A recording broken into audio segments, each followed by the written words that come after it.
It's movie review o'clock with Lion Glaze. Come on, sit upright, sit tight, just sit down, okay? And today I will be reviewing the prayer box. The prayer box.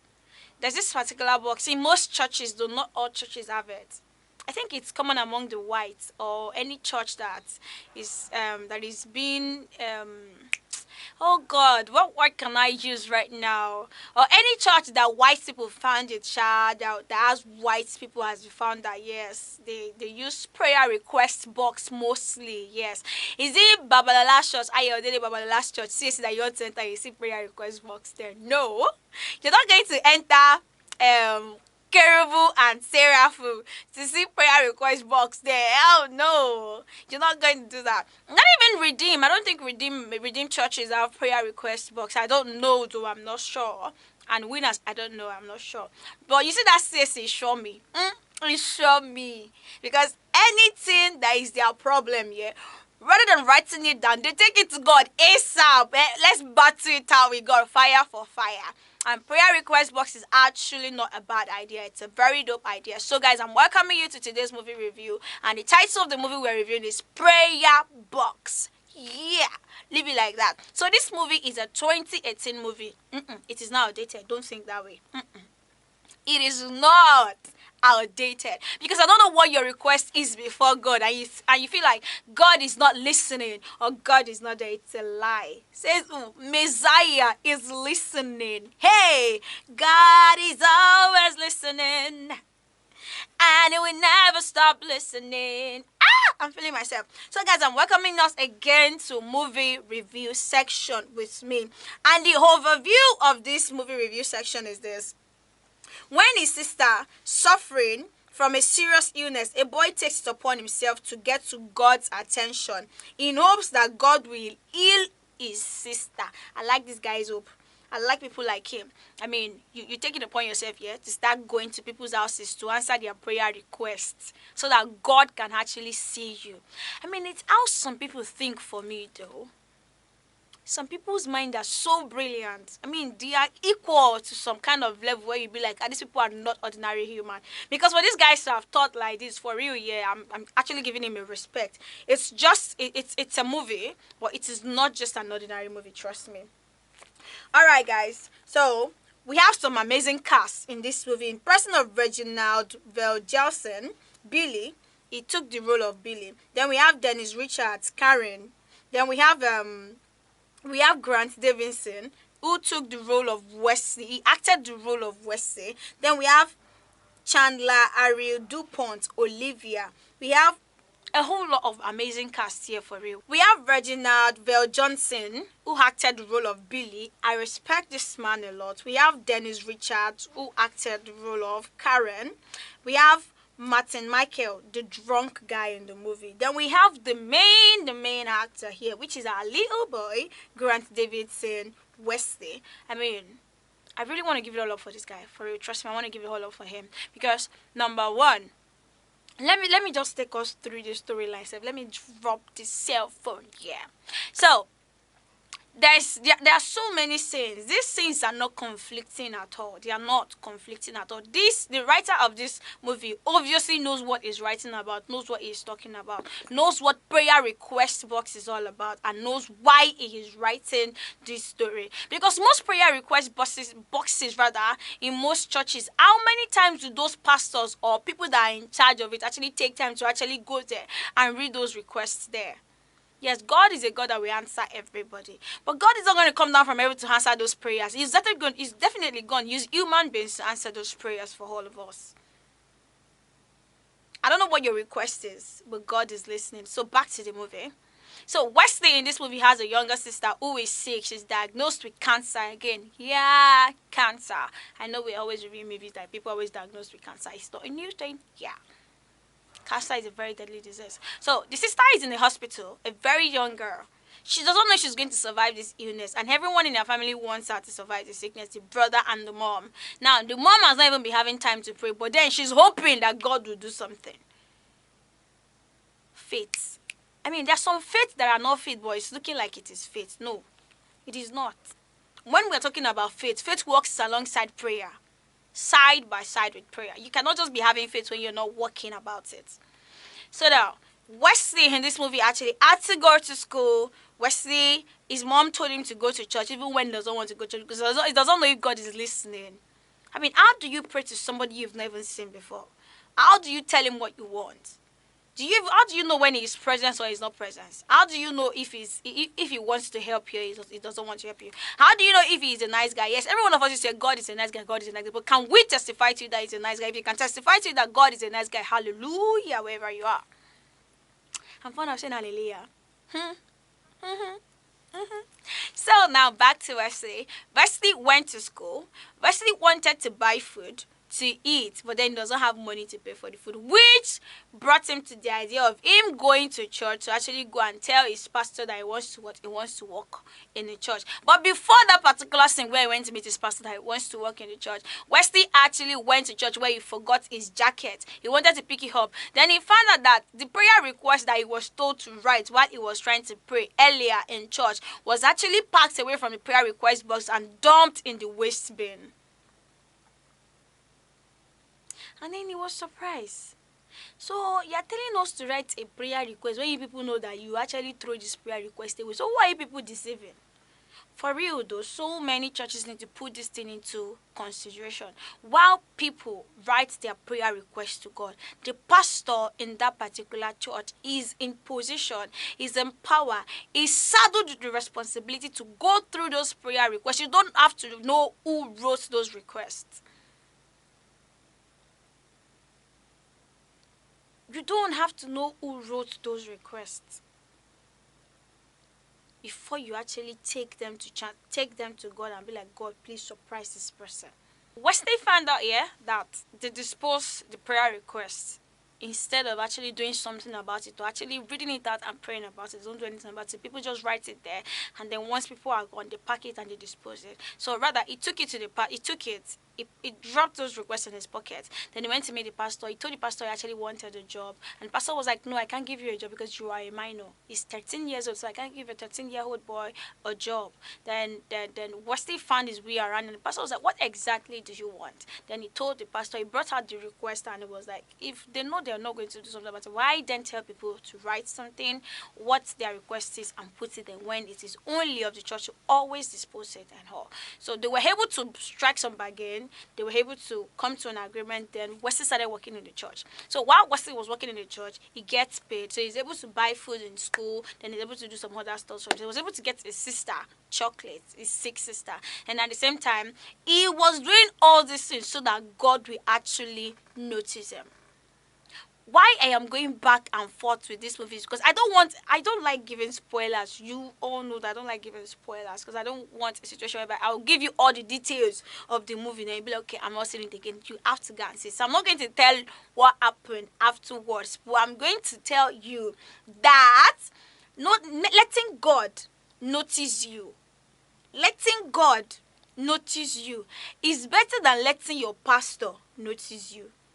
Daddy must know that I come to church today. Mommy must know that I come to church today. Most of us Christians are not even going to church to go and serve God anymore. We are just going to fulfill all righteousness. If I did not come, they will talk. If I did not come, they will talk. If I did not come, they will talk. No! My pastor did not die for me on the cross of Calvary. Neither did the mommy of my church die for me on the cross of Calvary. Who died for me on the cross of Calvary? It is Jesus. So the only person I hold that mandate to is God. Are we making any sense here? So Wesley wanted to be noticed by God, not by the pastor. In fact, the way he went head to head with the pastor, I'm like, okay, give it to me, boy. I'm liking these moves. His mom has stopped going to church, but the way they actually brought him up in the way of God, though he's not certain if God is going to answer his prayer, but he knows that the answer is in church. And thank God to Billy here. Man, I respect you in this movie. Whoever wrote this movie wrote the best of the best movie, honestly. Most prayer request boxes in churches are not even being attended to. Most prayer request boxes in churches, they are being attended to with just prayer. Most time the prayer request of people is, I am hungry, God, feed me. Why can't the pastor... Let's go on a short break, guys. When we get back, you people want to hear fire. I want to speak fire outside on this particular movie. Don't go nowhere. Stay tuned to me, Layo Glitz, on this particular episode. Stay tuned.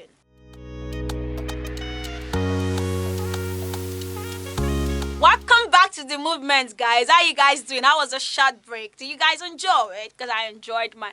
I'm pretty sure most of you cannot even wait for that break to be over so people can keep listening to me. Yeah, I am back.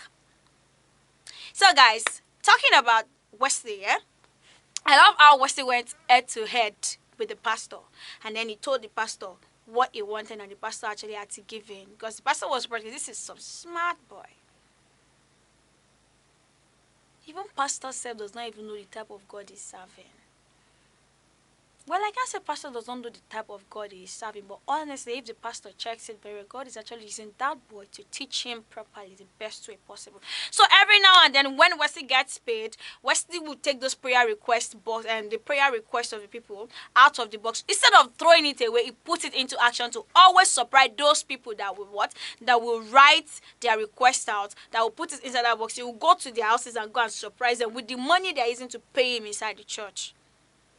So the more people tend to stand up to give testimonies inside the church, people kept coming in. Newcomers kept coming into the church. Now, congregations of that church kept increasing. So now, as the congregations are increasing, the offerings of the church will start what? Increasing.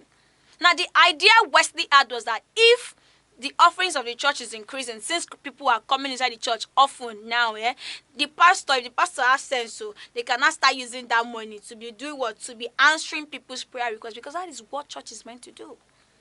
Churches are meant to what? To look after the needy, not take from them. But there is no how a church will actually become big if we do not invest in that church too. Not all churches have the power to give. But you that you have the power to give as an individual, if you have the power to give as an individual or to help a church grow, help that church grow. So that church can get to a particular stage of giving and helping the needy and serving their main purpose. The pastor comforted Wesley that it was Wesley that was going about answering, going to do this thing for people, and that then Wesley came to him and said, yes, he's the one. What are we as believers? What are we doing for God to notice us? What are we doing for God to notice us? How many people have I helped since I became a Christian? Since I became a believer, how many people have I put a smile on their face? God will not come down from heaven to help anyone. But He will use me, He will use you to help these people. The moral lessons of this movie is God knows exactly what you're going through. He knows what you need. He knows what to do to make you happy. God always knows. But what God needs is your own attitude towards Him. Is your attitude positive? Is it right before God?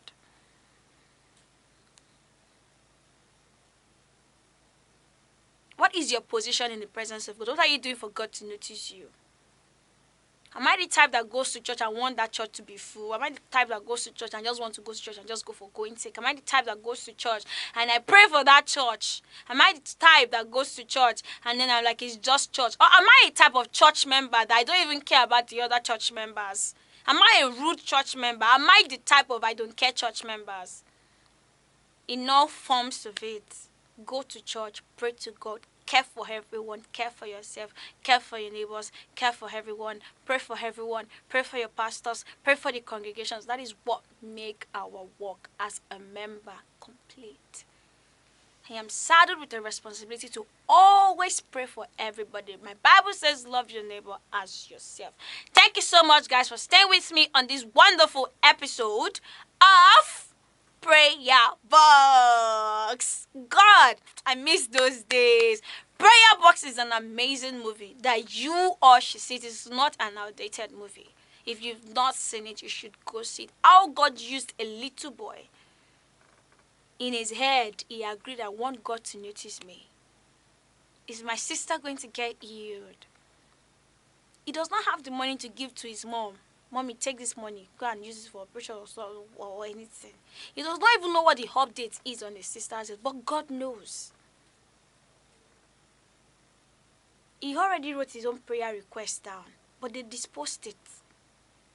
Instead of letting other people's prayer requests be disposed, it took it to action that let them think God did this thing. Because yes, God did it. If God did not put it in that boy's memory to do it, who will do it?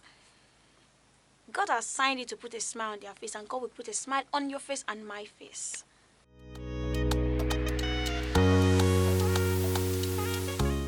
And I'm about to review the second one now, which is titled The Shack. I said it earlier. The Shack. THE space, then SHACK. The Shack. Now, The Shack is a very controversial movie, and we have some amazing cast in this movie. Sam Worthington as Mark, which is the main actor of this movie. Then we have Octavia Spencer Papa, who took the presence of God in this movie. Now we have Tim McRae as Willie. We have Aviv Alosh as Jesus. We have Radha Mitchell as Nan. Then we have Alice Braga as Sophia. We have a whole lot of people in this movie. As you know, it's not a one-man thing, so many people will be there to actually make it work, to make it come out as a full movie, so every one of us can see something too.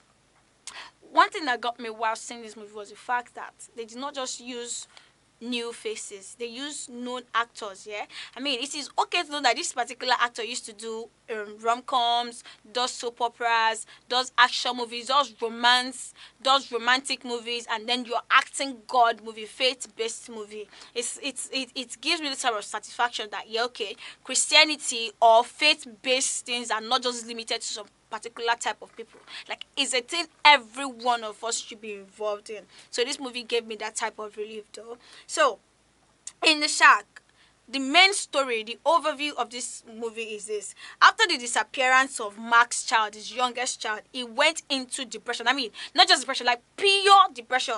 Pure depression. Philip is severely depressed. His life takes an unlikely turn when he receives a mysterious letter asking him to visit a cabin. Now, that cabin he was asked to visit was actually the cabin where his daughter got missing, and they found his daughter's gown in that particular cabin. So that cabin is where they call The Shack. He went there with a gun. He was wondering who wrote to him. So in case there's anybody who just finished the person there. This daughter of his that went missing is a very special girl.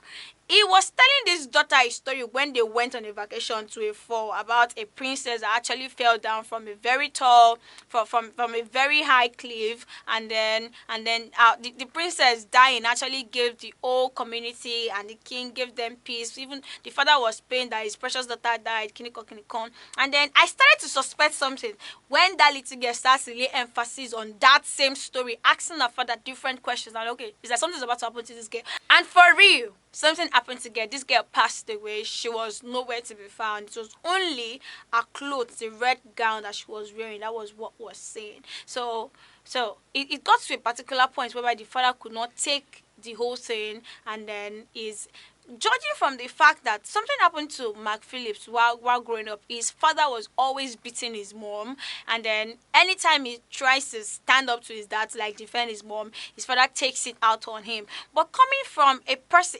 person rather, coming from that type of family, coming from that type of home where all he knows all his life is abuse. His father beats his mom, then from his mom to him, and no, a good family actually came out of this man. And the person who took the role of Papa in this movie was actually the one that called Mark Philip when he was growing up that he should come and have a snack. And then he was like, no, thank you. She was like, I'm not asking, telling you to come and eat. Then he went. And I was surprised when they got to the cabin, when Mark Phillips got to the cabin, and then it was that same woman that was in that cabin. And then I'm like, okay, what is about to happen in this cabin? What is going on here? Is it some kind of setup, or is it that child is still somewhere alive, or what exactly is this all about? But then there was this particular significance in that movie that was signifying three in one, Holy Trinity. God the Father, the Son, and of the Holy Spirit. So the three people in that room were actually representing these three things. If you ask me, what this movie actually taught me that I think I should share with everyone is the fact that God is a God of everyone.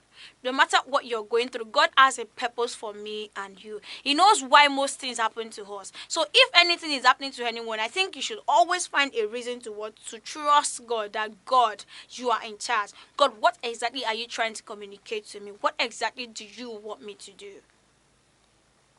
The movie is a very controversial movie in another sense that most people are like, they shouldn't have represented God with a woman. I would not want us to see it from that perspective. I want us to see it in a positive perspective that, I mean, God is a God that created all gender, yeah?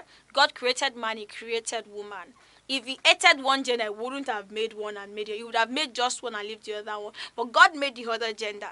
So God made every gender. We don't even know the gender at which God is. But God is a God of everyone. He is a God of every gender.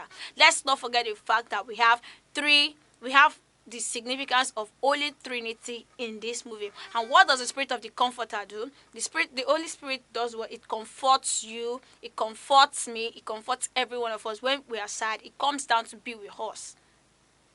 Please, if you've not seen the Shark movie, please go and see it. It is on YouTube. Go and see the movie, The Shark. The Shark. The Shark. The Shark. I don't know what. If you ask me what that cabin signifies again, I'm saying it that cabin signifies our old steps. Our old steps. In the sense that finding your lost self. He went back to the cabin, yeah, to find his lost self. He had no idea that he was actually going to find his lost self. He was thinking he was going to get meet the person who actually took his daughter away from him. He had no idea that God is actually waiting for him there to actually help him re-strategize his life.